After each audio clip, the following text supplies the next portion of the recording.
Om Namo Bhagavate Vasudevaya. Om Namo Bhagavate Vasudevaya. Om Namo Bhagavate Vasudevaya. Narayanam Namaskritya Naram Chaiva Narottamam Devim Saraswatim Vyasam Tato Jayamudirayet. Ashtaprayeshu Bhadreshu Nityam Bhagavata Sevaya Bhagavati Ruttama Shloke Bhaktir Bhavati Naishtiki. Om Agnanatimirandasya Gnananjana Shalakaya Chakshurunmilitam Yena Tasmai Shri Gurave Namaha. नमो विष्णुपादाय कृष्णप्रेष्ठाय भूतले श्रीमते भक्तिवेदान्तस्वामिन्यति नामिने नमस्ते सारस्वते देवे गौरवाणी प्रचारिणे निर्विशेषशून्यवादी पाश्चात्यदेशतारिणे जय श्रीकृष्ण चैतन्य प्रभु नित्यानन्द श्री अद्वैत गदाधर शिवासादि गौरभक्तवृन्द हरे Krishna Krishna Krishna Hare Hare Hare Ram Ram Ram Hare Hare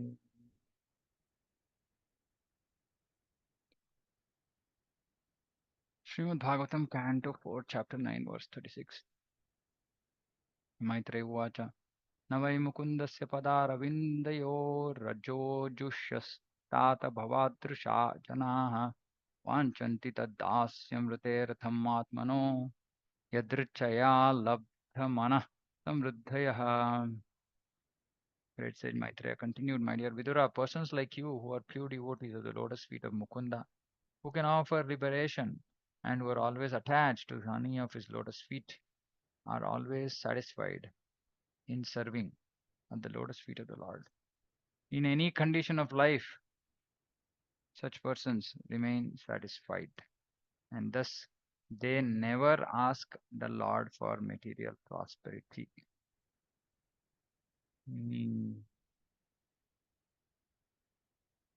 Persons like you who are pure devotees and who are always attached to the honey of his lotus feet. Pure devotees and who are always attached to the honey of his lotus feet are always satisfied in any condition of life. They remain satisfied, thus they never ask the Lord for material prosperity. The Bhagavad Gita, Lord says that He is the supreme enjoyer, Bhoktaram Yagnatapasam, the supreme proprietor of everything and anything within this creation, and the supreme friend, Surudam Sarvabhutanam. When one knows these things perfectly, he is always satisfied. Yatnatva Shantim Richati. Peace of mind, satisfaction. Pure devotee never hankers after any kind of material prosperity. Karmis, Gnanis, Yogis, however, endeavor always for their own personal happiness. So we have to introspect on this. How much are we hankering for personal happiness? Karmis work day and night to improve their economic condition. Yes, everybody understands. Gnanis undergo severe austerities in order to get liberation, and yogis also undergo severe austerities by practicing the yoga system for attainment of wonderful mystic powers.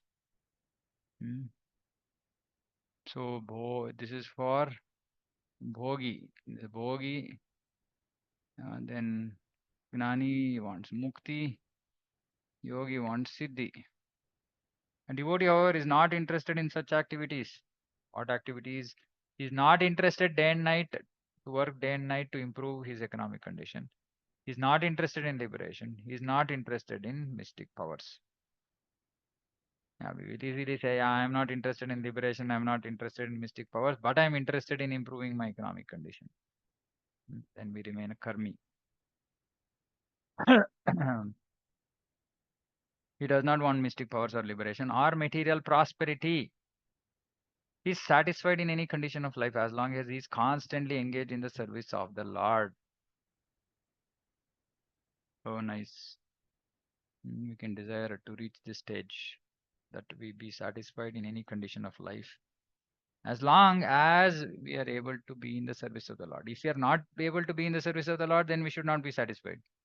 But we should be satisfied with any material condition as long as we are constantly engaged in the service of the Lord. The Lord's feet are compared to the lotus, wherein there is saffron dust. A devotee is always engaged in drinking the honey from the lotus feet of the Lord. Unless one is freed from all material desires, he cannot actually taste the honey from the Lord's lotus feet. Na chochati na kangshati. No hankering, no desires, no lamentation. No lamentation, no hankering. One has to discharge his devotional duties without being disturbed by the coming and going of material circumstances. See, without being disturbed. Very difficult.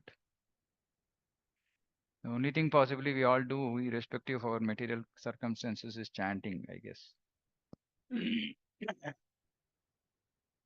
But all devotional duties, whatever devotional duties we have taken up, we should discharge without being affected by material circumstances. This desirelessness is called nishkama. One should not mistakenly think that nishkama means giving up all desires. That is impossible. Immunity is eternally existent and he cannot give up desires.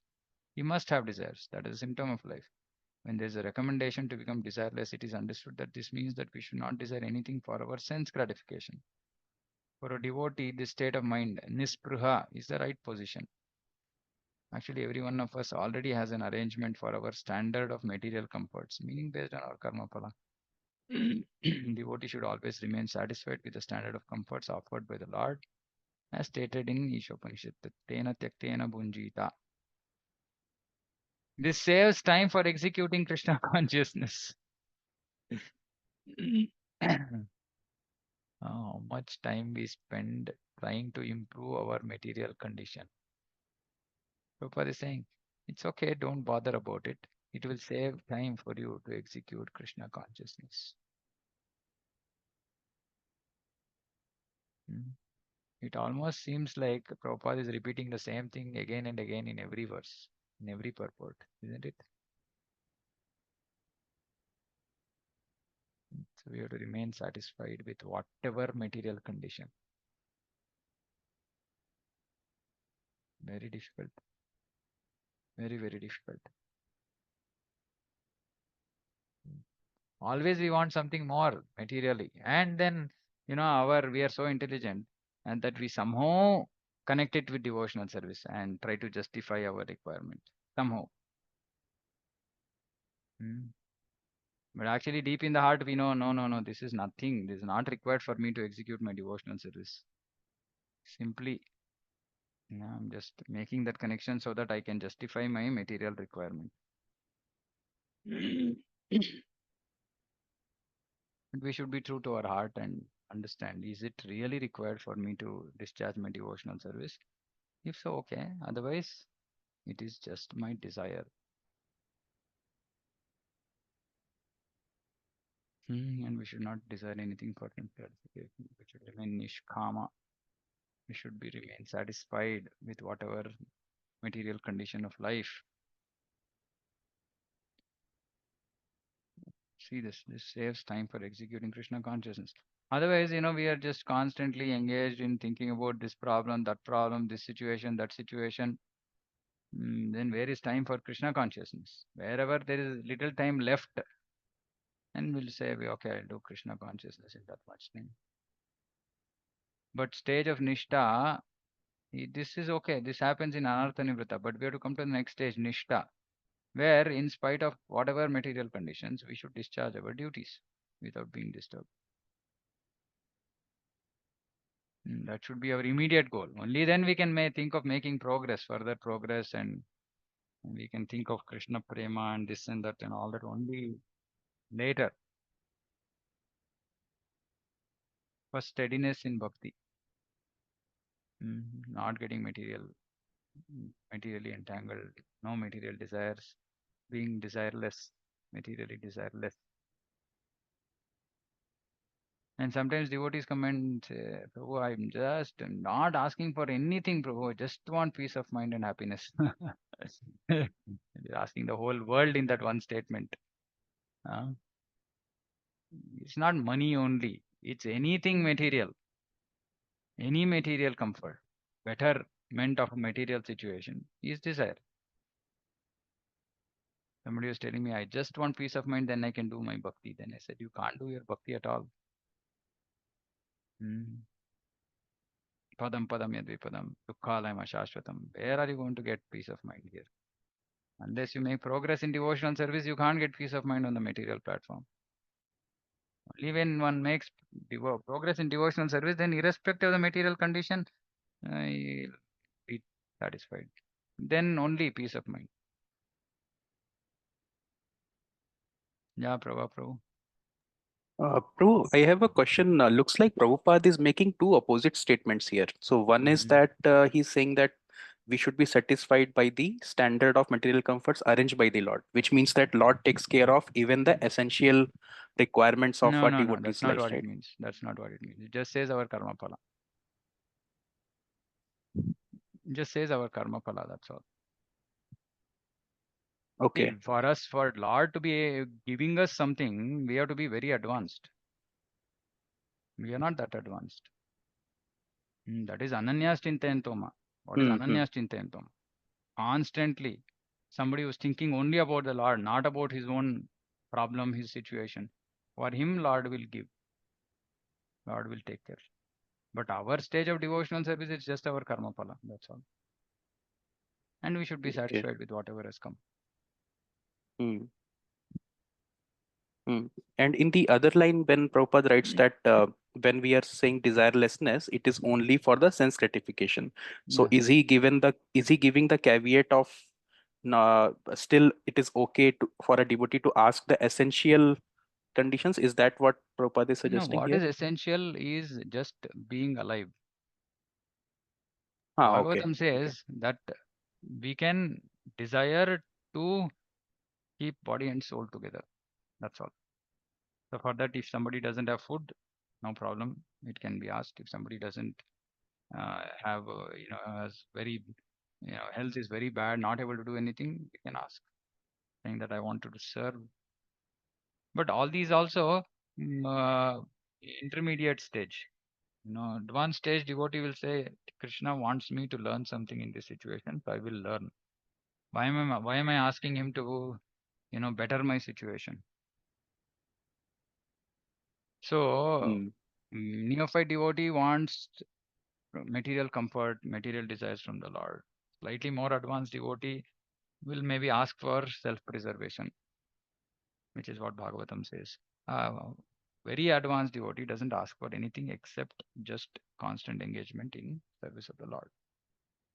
These are three stages, and we have to see where we are, and that we have to know that we have to make progress in the direction towards a pure devotee. Yeah. Clear, Prabhu. Thank you. Okay.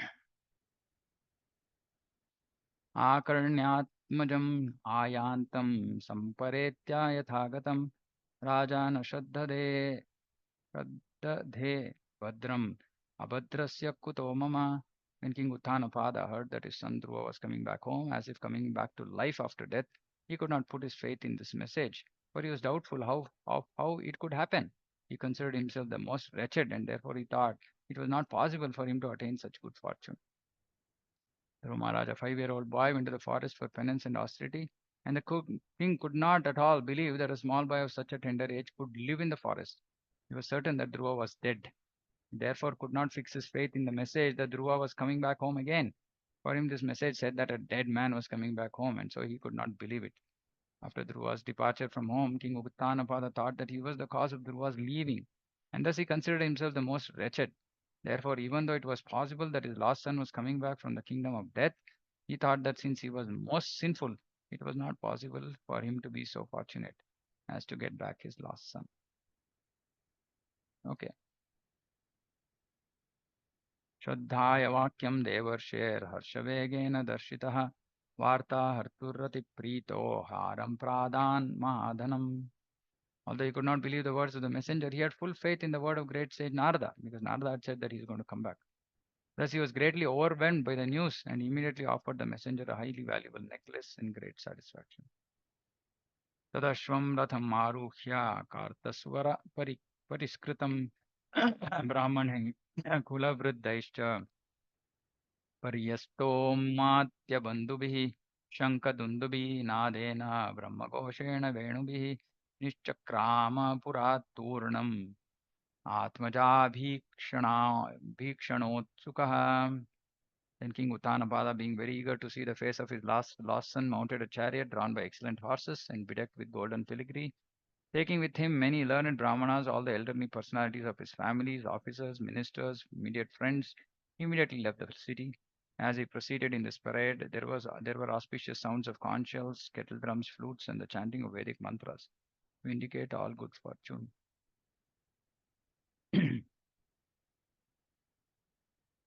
सुनीतिश्रुचिस्तास्य महिष्यौ रुक्मभूषिते आरुह्य शिबिकां सार्धम् उत्तमेनाभिजग्मतुः. Both the queens of King Uttanapada, Suniti and Suruchi, along with his other son Uttama, appeared in the procession. Queens were seated on a palanquin. After the departure of Dhruva from the palace, the king was very afflicted, but by the kind words of Narada, Saint Narada, he was partially satisfied. He could understand the great fortune of his wife Suniti and the great misfortune of Queen Suruchi, for these facts were certainly very open in the palace. But still, when the news reached the palace that Dhruva was returning, his mother Suniti, out of her great compassion, and due to being the mother of a great Vaishnava, did not hesitate to take the other wife Suruchi and her son Uttama on the same palanquin. See, note this. I mean, this is the qualification of a devotee who will go back to Krishna. Amani namanadena, trinadapi sunichena. And though she was so mistreated, ill-treated by Suruchi all the time, Suniti did not hesitate to take her other wife and her son. That was the greatness of Queen Suniti, mother of the great Vaishnava, Dhruva Maharaj. Greatness. That is why, when we read these kind of statements in Bhagavatam, we see we are so small and mean and insignificant and envious, and can we forgive people? Mm. So that was her greatness. She was ready to forgive. Even though it was such a big, uh, you know, issue created, right, by Suruchi, because of which Suniti lost her son literally. He went to the forest. But then she forgot. She forgot. Actually, if we are very humble, life becomes very easy. Hmm. Really, the Trinadapi Sunichana, if you are able to live that verse, life becomes very, very easy, simple, no complication, no tension, no nothing. Then we can actually be Kirtaniya Sadaharihi. Otherwise, we will be doing Kirtaniya, my problem. Bad Kirtaniya, the other person, right? Bad Kirtana. We want to negatively glorify the other person, or we want to think my problem is the biggest, and we'll keep, lamenting, lamenting, lamenting. And where will we glorify Krishna? So that is why you remember this statement. Unless we stop being problem conscious, we cannot become Krishna conscious. Unless we stop being me conscious, we cannot become Krishna conscious. So either we are me conscious or problem conscious or combination of both. Mm, and we cannot become Krishna conscious. तं दृष्ट्वोपवनाभ्यास आयान्तं तरसारथात् अवरुह्य नृपस्तूर्णम् आसाद्य प्रेम विह्वलः परिरेबेऽङ्गजं दोर्भ्यां दीर्घोत्कण्ठमनाश्वसन् विश्वक्सेनाङ्घ्रिसंस्पर्श हताशेषाघबन्धनम्. Upon seeing Dhruva approaching the neighboring small forest, Uttanapada with great haste got down from his chariot. He had been very anxious for a long time to see son Dhruva, and therefore, with great love and affection, he went forward to embrace his long lost boy. Breathing very heavily, the king embraced him with both arms. But Dhruva was not the same as before. He was completely sanctified by spiritual advancement due to having been touched by the lotus feet of the Supreme Lord. He is not the same as before. Hmm? So just by coming in touch with Krishna consciousness, we are not the same as before. And we are being sanctified to a great extent. Mm, but we have to become completely sanctified. And that will happen by spiritual advancement. By spiritual advancement. अथा जिग्रन्मुहुर्मूर्ध्नि शीतैर्नयनवारिभिः स्नापयामास तनयं जातोद्दाम मनोरथः. The union with Dhruva fulfilled King Uttanapada's long cherished desire, and for this reason he smelled Dhruva's head again and again, bathed him with torrents of very cold tears.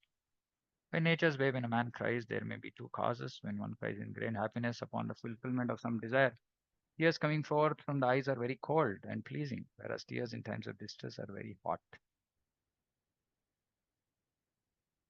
अभिवन्द्यपि तु पादावाशीर्भिश्चाभिमन्त्रितः न नामा मातरौ शीर्ष्णा तत्कृतः सज्जनाग्रणीः सज्जनाग्रणीः. Then Dhruva, the foremost of all nobles, first of all offered his obeisances at the feet of his father and was honored by his father with various questions. He then bowed his head at the feet of his two mothers. It may be questioned why Dhruva offered his respect not only to his mother but also to his stepmother, due to whose insults he had to leave home. The answer is that after achieving perfection by self realization and seeing the Supreme Lord face to face, Dhruva was completely freed from all contamination of material desire.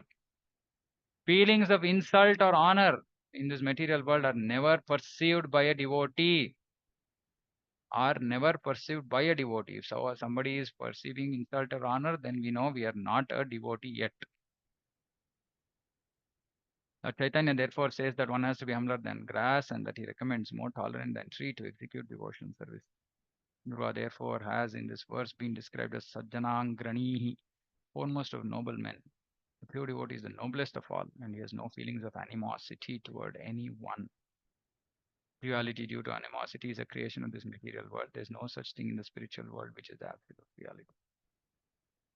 So again, and if we are experiencing any of these emotions, dualities, we can understand that we are far from being a devotee, because this is the standard of a devotee.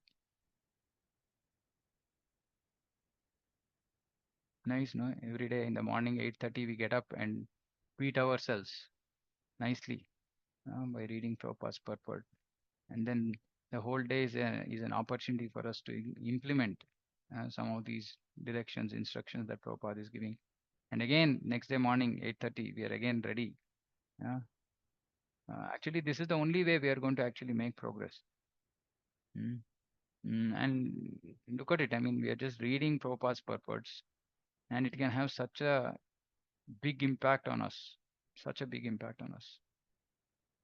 That actually just by reading these purports, we can become a pure devotee. We can come to that stage. If we don't read this, just imagine how lost we will be in our dealings with this in this material world. And we will give our own justifications, our own flawed logic for why I'm, expressing my deep pain, uh, or why this person did such a bad thing towards me, and this and that and all that, just animosity, envy, uh, and we're just stuck. And we will think that no, this is what it is. I'm such a nice person, I'm a devotee, and this person is like this, like that. But it's very clear, we cannot think of this insult, honor, etc. if you're a devotee. We're just not bothered about the duality of this world. All we are bothered about is that whatever it is, that it should not affect my devotional service. That is the mood of a devotee. Okay, good, bad, ugly, whatever it is, it's fine. I'm just destined to suffer what I'm suffering. As long as it doesn't hamper or, become an obstacle in the path of my devotional service, I'm okay. If it is becoming an obstacle, then how do I remove this obstacle in a way that I can just do service? I can just continue, and it will be more internal. It's not like take away that obstacle, meaning take him out of my way. No, take my false ego out of the way so that I can engage in in devotional service. That is what a devotee should think. Because duality is happiness, distress, everything is coming because of our karma phala. No, we don't have the power to get rid of it. Mm. But most human beings they spend all their life just trying to remove these obstacles from their path of sense gratification. But devotee should not think about removing the obstacle. He should think of removing the real obstacle, which is his own false ego, and just simply continue to engage in devotional service without giving too much attention to the duality. Too much attention. Little bit attention, whatever is required can be given. But this is what we need to go towards. Again, we'll be stuck in the same, no, but how is this possible? Yeah, I mean, we can keep discussing the same thing, but we should understand that this is what is expected. Mm. Either we keep saying, how is this possible? How is this possible? Or we'll think, no, no, no, whether how is it possible? I don't know, but this has to be made possible, as in I have to reach this stage. Okay, now I'll beg for mercy. I will try. I will do this. I will do that. Whatever. Positively go towards achieving this state of mind. Suruchistam samuthapya vanatam padavanatam arbhakam parishvadyaha jiveti bashpagadgadaya gira. Suruchi, the young mother of Dhruva, seeing that the innocent boy had fallen at her feet, immediately picked him up, embracing him with her hands, and with tears of feeling, she blessed him with the words, "My dear boy, long may you live." See, very humble position of a devotee, actually, it even uh, melts the heart of a very crooked person like Suruchi also.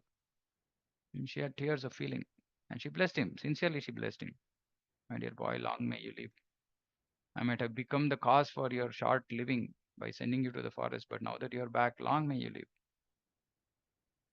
Yasya prasanno bhagavan guner maityadhiraharihi maitradi tasmai namanti bhutani nimnam mapa iva swayam. And to one who has transcendental qualities due to friendly behavior with the Supreme Lord, all living entities offer honor, just as water automatically flows down by nature. Very nice. And to one who has transcendental qualities, how does he get it? Due to friendly behavior with the Supreme Lord, meaning just by being in service with the Supreme Lord. One who develops these transcendental qualities, all living entities actually offer honor to that person, even though he doesn't want, doesn't care. Hmm. Sarvair samasate suraha. One who engages in devotion service. Sarvair gunair. All the good qualities of the suras, demigods, will manifest in this personality. Question may be raised in this connection, why Suruchi, who was not at all favorably disposed towards Dhruva, blessed him, long may you live, which means that she has also desired good fortune for him. The answer is given in this verse. Since Dhruva was blessed by the Lord, due to his transcendental qualities, everyone was bound to offer him all respect and benediction, just as water by its nature flows downward. A devotee of the Lord does not demand respect from anyone, but wherever he goes, he is honored by everyone throughout the whole world with all respect. We can see that in the lives of great Vaishnavas. Srinivasa Acharya said that the six Goswamis of Vrindavan are respected throughout the entire universe because a devotee, having pleased the Supreme Lord, the source of all emanations, automatically pleases everyone, and thus everyone offers in respect. Hmm. Automatically pleases everyone. And just think about this, we are artificially trying to please everyone, and it's impossible to do that in the material world. So what happens? We become duplicitous, or we scheme, in our thought process, how do I please this person, etc., etc.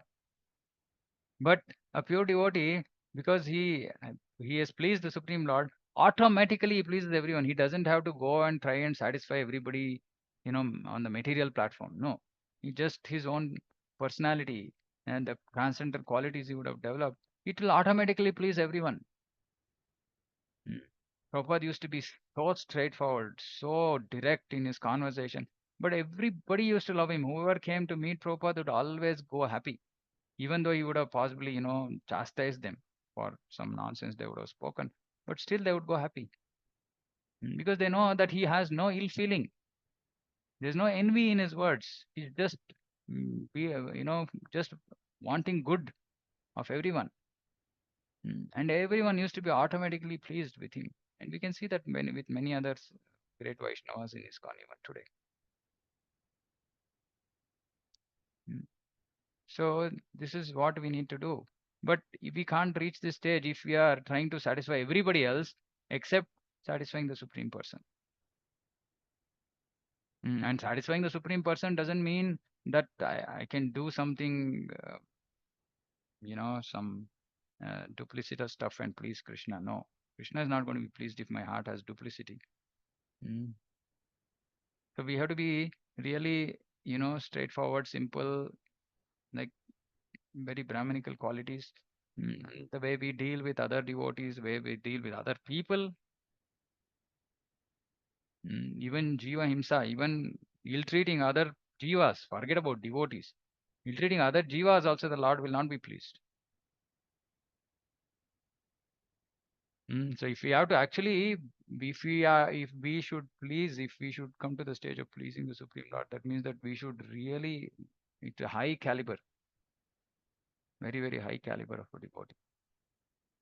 Mm, that he sees everybody on the spiritual platform, he sees the Atma. So he doesn't deal with anybody materially. Mm. And so by that behavior, Supreme Lord is pleased, and automatically everyone else also becomes pleased with him.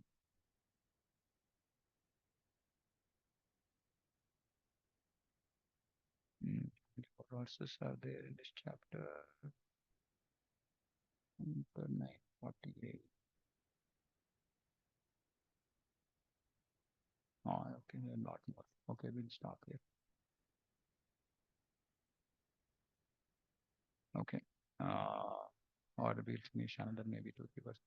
Two brothers, Uttama and Dhruva, also exchanged their tears. They were overwhelmed by the ecstasy of love and affection. And when they embraced one another, the hair on their bodies stood up. Suniti, the real mother of Dhruva, embraced the tender body of her son, who was dearer to her than her own life, and thus forgot all material grief, for she was very pleased. Okay, so we'll stop here. Yeah, any comments, questions? Yeah, Prabhu. Prabhu, if by chance one devotee might have some conflict with some non-devotee, Mm-hmm. and that was like apparent that non-devotee also knows that, yeah, there was basically not a good relationship between that devotee because some fiasco happened. So Mm-hmm. should a devotee make an attempt to settle that by going to that non-devotee and say that, hey, I was having some ill feelings towards you, but now I have a realization that you did not do anything wrong, it was my own karma. So should we make an attempt to go and try to be truce with them, or should we just leave that situation as it is? I mean, it's a very generic question. Um, See, generally, okay, so one thing we have to understand, a devotee does these things by behavior, not just by speech. Meaning, um, if suppose say you can, if you actually come to that platform of truth, that we actually don't have anything against that other person, we should just resume natural relations with that person. It doesn't require that we have to go and speak this out, etc., etc.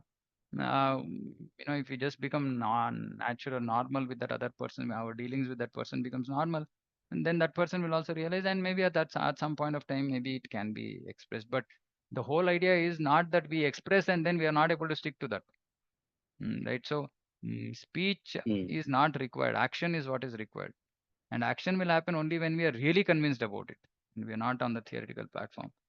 Yeah, and if we really feel, yeah, we can go and say sorry. Yeah.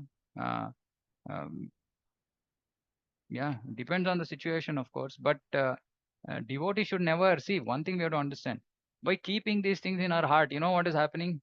By keeping all this kachada in our heart, what is happening? What is the result of keeping all these bad feelings about other people in our heart? What happens? We are forgetting the devotional service. No, Krishna is never going to appear in our heart Hmm. because it's full of contamination, right? And we should remember, yes, it was my karma phala. I had to suffer. I suffered. Now, if I am I a devotee. Okay, the other person we are saying is not a devotee. Okay, am I a devotee? If I am a Hmm. devotee, why am I acting like the other person? Then I'm also not a devotee. Okay, then we can do whatever we want. Yeah. But if we want to remain a devotee, then we have to. And it's not easy. It doesn't just come about easy. It doesn't come just by some words, right? Yeah. You have to seriously believe this, saying that no, no, this was my karma pala. He was just the postman. He just came. He happened to be the cause of delivering that karma phala to me. Why am I going crazy behind him? Hmm. And in doing that, actually, we mess up our whole head. We contaminate our whole heart, and we stop. I mean, our sane dealings with the world stops. I've seen people who've gone to such an extent of animosity with others that they don't even know what they're doing, what they're saying, and they just keep justifying themselves, saying that they're right. Hmm. That is the behavior of a non-devotee. That's not a behavior of a devotee. A devotee will never justify himself. Because there's no need to justify, because all that is on the material platform. Devotee is just bothered about how do I engage in service? How do I keep myself pure? How do I engage in service of Krishna? If we are wasting our energy behind all these kinds of worthless things of this material world, then we can understand we are, yeah, maybe slightly better than that karmi on the other side, but not much. Yeah. Right? Clear, It's bro. it's a, yeah, important, very important question. Thank you for asking. Because somehow all the time I see ourselves, just justifying our own wrong actions all the time. And if we keep doing that, we will never make progress. We will never make progress. We'll come back again. Mm. And no guarantee that we are going to be in touch with devotees. We are so fortunate today. We have devotees around us. We don't know if we continue this nonsense, whether there are going to be devotees around us or not. We don't know in the future. So we better fix ourselves. Yes, bro. Yeah. Okay. Anything else?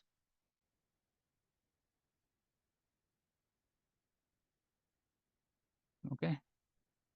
Okay. Thank you so much. We'll stop here. Srimad Bhagavatam ki jai, Jagat Guru Srila Prabhupada ki jai. Mancha kalpatarubhyascha kripa sindhubhyo patitanam pavanebhyo vaishnavibhyo namo Namaha. Hare Krishna. Hare Krishna Prabhuji. Dhanavad.